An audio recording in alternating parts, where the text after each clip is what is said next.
Un ismocèle, si vous voulez, c'est une cicatrisation de césarienne qui a été défectueuse. Donc au lieu que le tissu du muscle utérin soit bien solidifié, il y a une zone dans laquelle il y a une petite dépression. Donc pour faire une image, c'est comme s'il y avait un petit sac à l'endroit de la cicatrice qui peut se remplir de sécrétions utérines qui sont les règles. Et du coup, ça peut amener aux patientes plusieurs désagréments. D'abord, des saignements pendant longtemps, pendant le mois. Parfois, elles peuvent saigner jusqu'à 15 jours. Elles peuvent aussi avoir des douleurs à ce niveau-là parce que quand ce sac est un peu sous pression avec le sang qui va dedans, eh bien, elles peuvent avoir une pression suspubienne, donc juste au-dessus de leur pubis, douloureuse, surtout pendant les règles. Ça peut être aussi le cas pendant les rapports sexuels et ça peut créer aussi ce qu'on appelle de l'infertilité secondaire, donc une difficulté d'avoir d'autres enfants. Et finalement, la chose principale, parfois quand le muscle est tellement fin et c'est tellement mal cicatrisé, il peut y avoir un risque de rupture utérine quand il y a une prochaine grossesse. Avec l'appareil d'écho, on voit endovaginal, on peut voir en fait ce petit sac rempli de liquide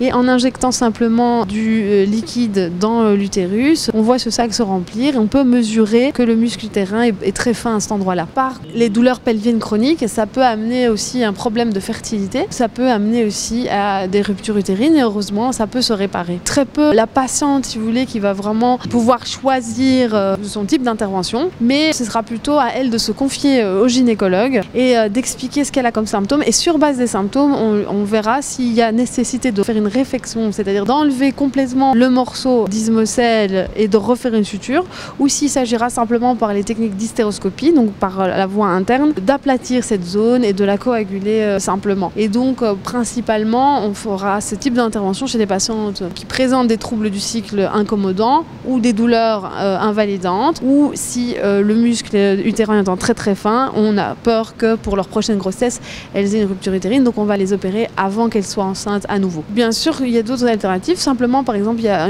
beaucoup de traitements hormonaux qui vont diminuer les règles, voire les faire disparaître, ça peut être une alternative. Dans le cas où la patiente a des soucis de douleur ou de saignement, mais qu'elle ne désire plus de grossesse, on peut aussi proposer d'enlever l'utérus plutôt que de le réparer. Donc il y a d'autres alternatives à discuter avec le gynécologue en question.